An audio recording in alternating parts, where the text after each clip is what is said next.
Hi hello ನಮಸ್ಕಾರ. ನಾನು ನಿಮ್ಮ ಮಿತ್ರ ಮಹೇಶ್. ನೀವು ನೋಡ್ತಾ ಇದ್ರೆ SAVI Mahesh YouTube channel. Friends, ಇವತ್ತು ನಿಮಗೆ ಫೋಟೋಶಾಪ್ ಯಾವ ರೀತಿ ತಿಳಿಸ್ಕೊಡ್ತಾ ಇದ್ದೀನಿ ಅಂತಂದರೆ, ಮೊನ್ನೆ ಫೆದರ್ ಡಿಸೈನಿಂಗ್ ಯಾವ ರೀತಿ ಕ್ರಿಯೇಟ್ ಮಾಡ್ಕೋಬೇಕು ಫೋಟೋಶಾಪ್ ಒಳಗೆ ನಾನು ಕೊಟ್ಟಿದ್ದೀನಿ. ಅದನ್ನ ಫೆದರ್ ಡಿಸೈನಿಂಗ್ ಅಂದರೆ ನಾನಾ ರೀತಿಯ ಒಂದು ಡಿಸೈನ್ ಮಾಡ್ಕೋಬೋದು. ಅದರಲ್ಲಿ ಮೊದಲನೇ ಪಾರ್ಟ್ ಹೇಳ್ಕೊಟ್ಟಿದ್ದೀನಿ. ಇವಾಗ ಫೆದರ್ ಡಿಸೈನ್ ಯೂಸ್ ಮಾಡಿಕೊಂಡು part 2 ಇವತ್ತು ತಿಳಿಸ್ಕೊಡ್ತಾ ಇದ್ದೀನಿ. ಫೆದರ್ ಡಿಸೈನ್ ಮಾಡ್ಕೊಂಡು ಯೂಸ್ ಮಾಡಿಕೊಂಡು ಕ್ರಿಯೇಟಿವ್ ಆಗಿರ್ತಕ್ಕಂಥ ಒಂದು ಡಿಸೈನ್ ಯಾವ ರೀತಿ ರಚನೆ ಮಾಡ್ಕೋಬೇಕು ಫೋಟೋಶಾಪ್ ಒಳಗೆ. ಈ ಒಂದು ಫೋಟೋ ಕಟ್ ಮಾಡಿದ್ರೆ ಫೆದರ್ ಡಿಸೈನ್ ಯೂಸ್ ಮಾಡ್ಕೊಂಡು ಈ ತರ ಒಂದು ಡಿಸೈನ್ ಯಾವ ರೀತಿ ಕ್ರಿಯೇಟ್ ಮಾಡ್ಕೋಬೇಕು ಫೋಟೋಶಾಪ್ ಒಳಗೆ ಅನ್ನೋದನ್ನ ಇವತ್ತು ನಾನು ತಿಳಿಸ್ಕೊಡ್ತಾ ಇದ್ದೀನಿ. ಬನ್ನಿ ವಿಡಿಯೋ ಸ್ಟಾರ್ಟ್ ಮಾಡೋಣ. ಫ್ರೆಂಡ್ಸ್, ನಾನು ಓಪನ್ ಮಾಡ್ತಾ ಇದ್ದೀನಿ 7.0 ಫೋಟೋಶಾಪ್ನ ಓಪನ್ ಮಾಡ್ಕೊತಾ ಇದ್ದೀನಿ. ಇಲ್ಲಿ ನಾನು ಒಂದು ಪೇಜ್ನ ಕ್ರಿಯೇಟ್ ಮಾಡ್ಕೊತಾ ಇದ್ದೀನಿ. ನಿಮಗೆ ಎಷ್ಟು ಪೇಜ್ ಕ್ರಿಯೇಟ್ ಮಾಡ್ಕೋಬೇಕಾಗಿರ್ತೈತೋ ಅಷ್ಟು ಪೇಜ್ನ ನೀವು ಕ್ರಿಯೇಟ್ ಮಾಡ್ಕೊಳ್ಳಿ. ಯಾವ ಒಂದು ಬ್ಯಾಕ್ಗ್ರೌಂಡ್ ಎಲ್ಲಿ ಬೇಕಾಗಿರ್ತದೋ, ರೆಸಲ್ಯೂಷನ್ ಎಷ್ಟು ಬೇಕಾಗಿರುತ್ತೋ ಎಲ್ಲ ಟ್ಯಾಲಿ ಮಾಡ್ಕೊಂಡು ನಾನು ನಿಮಗೆ ಕಲಿಸಿ ಕೊಡುವುದಕ್ಕೋಸ್ಕರ ಮಾತ್ರ ನಾನು ಇದನ್ನ ಒಂದು ಬ್ಯಾಕ್ಗ್ರೌಂಡ್ ರಚನೆ ಮಾಡ್ಕೊತಾ ಇದ್ದೀನಿ. ಸುಮ್ಮನೆ ನಾರ್ಮಲಿ ಯೂಸ್ ಮಾಡ್ಕೊತಾ ಇದ್ದೀನಿ. ಈ ಥರ ಒಂದು ಬ್ಯಾಕ್ಗ್ರೌಂಡ್ ರಚನೆ ಮಾಡ್ಕೊಂಡಿದ್ದೀನಿ. ಈ ಥರ ರಚನೆ ಮಾಡ್ಕೊಂಡ ನಂತರ ಈ ಒಂದು ಫೋಟೋನ ನಿಮಗೆ ಯಾವ ಒಂದು ಫೋಟೋ ಬೇಕಾಗಿರ್ತೈತೆ ಆ ಒಂದು ಫೋಟೋ ಇದರೊಳಗೆ ಆ್ಯಡ್ ಮಾಡ್ಕೊಳ್ಳಿ. ಫ್ರೆಂಡ್ಸ್, ಬ್ಯಾಕ್ಗ್ರೌಂಡ್ ರಚನೆ ಮಾಡ್ಕೋಬೇಕೈತಿ. ಈ ಒಂದು ಫೋಟೋ ನಮಗೆ ಆ್ಯಡ್ ಮಾಡಬೇಕಾಗಿದೆ. ಈ ಒಂದು ಡಿಸೈನ್ ಮಾಡ್ಕೋಬೇಕಾಗಿದೆ, ಫೆದರ್ ಡಿಸೈನ್ ಮಾಡ್ಕೋಬೇಕಾಗಿದೆ. ಸೊ ಹಾಗಾಗಿ ಏನು ಮಾಡ್ಕೊತಾ ಇದ್ದೀನಿ ಅಂತಂದರೆ, ಈ ಒಂದು ಫೋಟೋನ ಇದರೊಳಗೆ ಅಡ್ಜಸ್ಟ್ಮೆಂಟಿಂಗ್ ಮಾಡ್ಕೊತಾ ಇದ್ದೀನಿ. ನನ್ನ ಬ್ಯಾಕ್ಗ್ರೌಂಡಿಗೆ ಈ ಒಂದು ಫೋಟೋನ ನಾನು ಡೂಪ್ಲಿಕೇಟ್ ಲೇಯರ್ ಮಾಡ್ಕೊತಾ ಇದ್ದೀನಿ. ಮತ್ತೊಂದು ಡೂಪ್ಲಿಕೇಟ್ ಮಾಡ್ಕೊತಾ ಇದ್ದೀನಿ. Ctrl+T ಹೊಡೆದ್ಬಿಟ್ಟು ನಿಮ್ಮ ಕೀಬೋರ್ಡ್ನಲ್ಲಿರ್ತಕ್ಕಂಥ ಮೌಸ್ ಬಟನ್ನ ಕ್ಲಿಕ್ ಮಾಡ್ಕೊಂಡು ಕ್ಲಿಪ್ ಹಾರಿಜಾಂಟಲ್ ಅಂತ ಇದನ್ನು ಕ್ಲಿಕ್ ಮಾಡ್ಕೊಂಡು ಈ ಕಡೆ ಸೈಡ್ ಆಗುತ್ತೆ. ಈ ಕಡೆ ತಂದು ಇಟ್ಕೊಂಬಿಡಿ ಸ್ವಲ್ಪ. ಓಕೆ, ಶಿಫ್ಟ್ ಹಿಡಿದು ಸ್ವಲ್ಪ ಜಲ್ಚ್ಕೊಂಬಿಡಿ. ಎಂಟರ್. ಈ ಲೇಯರ್ ಸೆಲೆಕ್ಷನ್ ಮಾಡ್ಕೊಂಡು ಇದನ್ನ ಕೂಡಿಸ್ಕೊಂಬಿಡಿ. ಎಂಟರ್. ಓಕೆ, ಈ ಲೇಯರು ಎರಡು ಮರ್ಜ್ ಮಾಡ್ಕೊಂಬಿಡಿ. Ctrl+E ಎರಡು ಲೇಯರ್ ಕೂಡ್ಕೊಂಡು ಇವಾಗ. ಸೊ ಇವಾಗ ಫಿಲ್ಟರಲ್ಲಿ ಹೋಗ್ಬಿಟ್ಟು ಗೌಷನ್ ಬ್ಲರ್ ಇದನ್ನ ಕ್ಲಿಕ್ ಮಾಡ್ಕೊಂಡು ಓಕೆ ಅನ್ನಿ. ಗೌಷನ್ ಬ್ಲರ್ ಎಲ್ಲಿ ಬ್ಲರ್ ಕ್ಲಿಕ್ ಮಾಡ್ಕೊಂಡು ಗೌಷನ್ ಬ್ಲರ್ನ ಕ್ಲಿಕ್ ಮಾಡ್ಕೊಂಡು ಇಲ್ಲಿ ಪೂರ್ತಿ ಈ ಕಡೆ ತಗೊಂಬಂದ್ಬಿಡಿ. ಈ ಕಡೆ ತಗೊಂಡ್ಬಿಟ್ರೆ ಈ ಥರ ಆಗುತ್ತೆ. ಇಲ್ಲಿ ಓಕೆ ಅನ್ನಿ. Ctrl+L ಹೊಡೆದು ಸ್ವಲ್ಪ ಬ್ರೈಟ್ನೆಸ್ ಜಾಸ್ತಿ ಮಾಡ್ಕೊಳ್ಳಿ. ಓಕೆ, ಈ ಥರ. ಓಕೆ, ಇವಾಗ ಬ್ಯಾಕ್ಗ್ರೌಂಡು ರಚನೆ ಆಗಿದೆ. ಇವಾಗ ಮತ್ತೆ ಒಳ್ಳೆ ಈ ಒಂದು ಫೋಟೋ ಇದರೊಳಗೆ ಡ್ರ್ಯಾಗ್ ಆ್ಯಂಡ್ ಡ್ರಾಪ್ ಮಾಡ್ತಾ ಇದ್ದೀನಿ. ಸೊ ಇದರೊಳಗೆ Ctrl+T ಹೊಡೆದ್ಬಿಟ್ಟು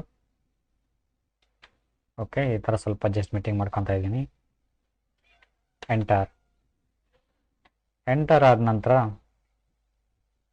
ಇವಾಗ ಬ್ರಷ್ ಟೂಲ್ನ ಕ್ಲಿಕ್ ಮಾಡ್ಕೋಬೇಕಾಗುತ್ತೆ. ಬ್ರಷ್ ಟೂಲ್ನ ಕ್ಲಿಕ್ ಮಾಡ್ಕೊಂಡು ಇಲ್ಲಿ ಸಾಫ್ಟ್ ಟೂಲ್ನ ಕ್ಲಿಕ್ ಮಾಡ್ಕೋಬೇಕಾಗುತ್ತೆ. 300 ಅಂತ ಇದೆಯಲ್ಲ, ಇಲ್ಲಿ ನೋಡಿ. ಇಲ್ಲಿ ನಿಮಗೆ ಬೇಕಾಗಿರ್ತಕ್ಕಂಥ ಸಾಫ್ಟ್ ಟೂಲು 300 ಅಂತಿದೆ. ನೀವು ಕ್ಲಿಕ್ ಮಾಡ್ಕೊಳ್ಳಿ. ಕ್ಲಿಕ್ ಮಾಡಿಕೊಂಡು ಸೈಜು ಸ್ವಲ್ಪ ಸಣ್ಣದು ಮಾಡಿಕೊಂಡು ಇದನ್ನ ಎರೇಜರ್ ಮಾಡ್ಕೊಳ್ಳಿ. ಈ ಒಂದು ಟೂಲ್ನ ಎರೇಜರ್ ಮಾಡ್ಕೊಳ್ಳಿ ಈ ಥರ.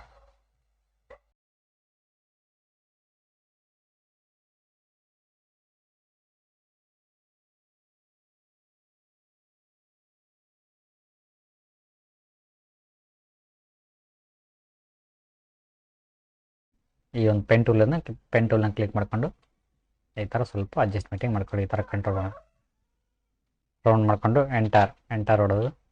ಮ್ಯಾಜಿಕ್ ಟೂಲ್ನ ಕ್ಲಿಕ್ ಮಾಡಿಕೊಂಡು ನಿಮ್ಮ ಮೌಸ್ ರೈಟ್ ಬಟನ್ ಕ್ಲಿಕ್ ಮಾಡಿಕೊಂಡು ಫೆದರ್ ಅನ್ನಿ. ಇಲ್ಲಿ ಒಂದು 12 ಕೊಡಿ. ಓಕೆ, ಡಿಲೀಟ್ ಅನ್ನಿ. ಡಿಲೀಟ್ ಆಗೋಗುತ್ತೆ. ಈ ಒಂದು ಫೋಟೋಗೆ Ctrl+L ಹೊಡೆದ್ರೆ ಬ್ರೈಟ್ನೆಸ್ ಸ್ವಲ್ಪ ಜಾಸ್ತಿ ಮಾಡ್ಕೊಳ್ಳೋಣ ಈ ಥರ.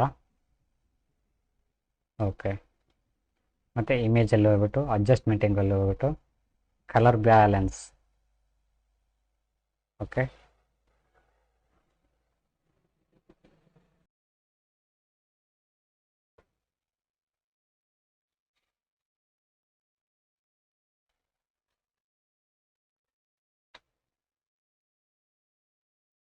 ಓಕೆ ಇಷ್ಟ ಆಗುತ್ತೆ. ಇಷ್ಟ ಇಲ್ಲ ಸಾಕು. ನೆಕ್ಸ್ಟ್ ಏನಾದ್ರು ಬೇಕಿತ್ತು ಅಂತಂದರೆ ಮಾಡ್ಕೊಳ್ಳೋಣ ಮುಂದೆ. ಕೊಂಡು Ctrl+J ಅಥವಾ ಡೂಪ್ಲಿಕೇಟ್ ಲೇಯರ್. Ctrl+J ಹೊಡೆದ್ರೆ ಡೂಪ್ಲಿಕೇಟ್ ಲೇಯರ್ ಮಾಡ್ಕೊಳ್ಳಿ.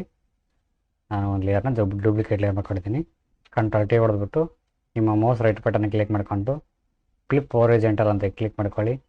ಈ ಕಡೆ ಟರ್ನ್ ಆಗುತ್ತೆ ಒಂದು ಫೋಟೋ. ಸೊ ಈ ಕಡೆ ತಂದು ಇಟ್ಬಿಡಿ.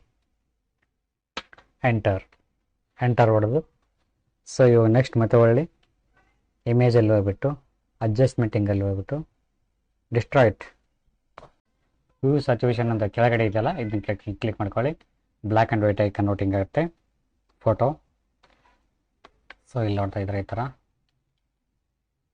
ಎಷ್ಟು ಅಡ್ಜಸ್ಟ್ಮೆಂಟಿಂಗ್ ಒಂದು ಫೋಟೋ ನಿಮಗೆ ಬೇಕಾಗುತ್ತೋ ಅಷ್ಟು ಇಲ್ಲಿ ನೀವು ಕ್ಲಿಕ್ ಮಾಡ್ಕೋಬೇಕಾಗತ್ತೆ. ಈ ಥರ ಇಷ್ಟೇ ಇರಲಿ ಅಂತಂದರೆ ಇಷ್ಟೇ ಇರಲಿ. ಇನ್ನೂ ಬೇಕು ಡಿಸೈನಿಂಗ್ ಅಂತಂದರೆ ಡಿಸೈನಿಂಗ್ ಮಾಡ್ಕೊಳ್ಳಿ. ಫೋಟೋ ನಿಮ್ಮ ಮೇಲೆ ಬಿಟ್ಟಿದ್ದು, ನಿಮ್ಮ ಮೇಲೆ ಡಿಪೆಂಡ್ ಆಗಿರ್ತದೆ. ಸೊ ಹಾಗಾಗಿ ಡಿಸೈನಿಂಗು ನಿಮ್ಮ ಕಡೆ ಬಿಟ್ಟಿದ್ದು. ಈಗ ಕಂಟ್ರೋಲ್ ಎಮ್ ಮಾಡಿಬಿಟ್ಟು ಈ ಸೆಲೆಕ್ಷನ್ ಮಾಡಿಕೊಂಡು ಸ್ವಲ್ಪ ಬ್ರೈಟ್ನೆಸ್ಸಸ್ಸು ಜಾಸ್ತಿ ಮಾಡೋಣ. ಜಾಸ್ತಿ ಆಯಿತು. ಓಕೆ ಇಷ್ಟರಲ್ಲಿ ಸಾಕು. ಓಕೆ, ಚೆನ್ನಾಗಿ ಕಾಣ್ತಾ ಇದೆ ಒಂದು ಫೋಟೋ.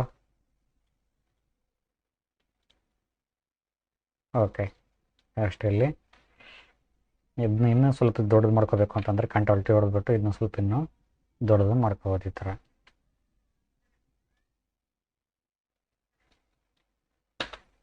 ಓಕೆ, ಈ ಥರ ಡಿಸೈನ್ ಯಾವ ರೀತಿ ಮಾಡ್ಕೋಬೇಕು ಅನ್ನೋದನ್ನು ತಿಳಿಸ್ಕೊಡ್ತೀನಿ. ವಿಡಿಯೋ ಇಷ್ಟ ಇದ್ರೆ ಲೈಕ್ ಮಾಡಿ, ಕಮೆಂಟ್ ಮಾಡಿ, ಶೇರ್ ಮಾಡಿ ಅಂತ ಹೇಳ್ತಾ thank you for watching. Thank you, bye.